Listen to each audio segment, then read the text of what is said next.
নমস্কার। আপনারা যেখান থেকে আমার এই চ্যানেলটি দেখছেন তাদেরকে অনেক অনেক ধন্যবাদ।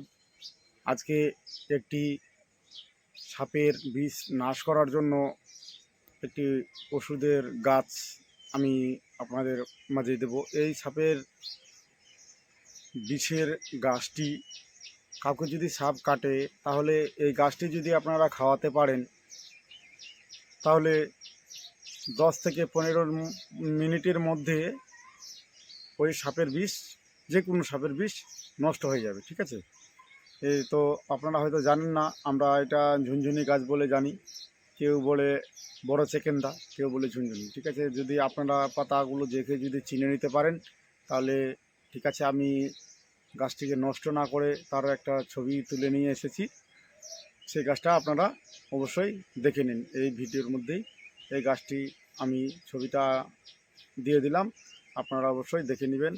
কাউকে যদি সাপ কাটে তাহলে এই গাছটি পাতাগুলো 3 চামচ রস করে খাওয়াতে হবে। যদি খাওয়াতে পারে তাহলেই, রুগীকে যদি খাওয়াতে পারেন তাহলে বিষ নষ্ট হয়ে যাবে। ঠিক আছে, তো আপনারা দেখে নিন, এটা খুবই উপকৃত কাজ।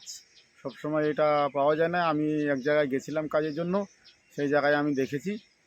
তো কাঁচা পাতা অবশ্যই লাগবে এগুলাতে। ঠিক আছে, তো যারা আমার চ্যানেলটি দেখছেন অবশ্যই বেশি বেশি করে শেয়ার করবেন, যাতে সবাই দেখতে পারে এই বিষের গাছটি। ঠিক আছে, তো যারা সাবস্ক্রাইব করেননি অবশ্যই সাবস্ক্রাইব করে দিবেন। ভালো থাকুন, সুস্থ থাকুন। ধন্যবাদ। জয় নিতাই।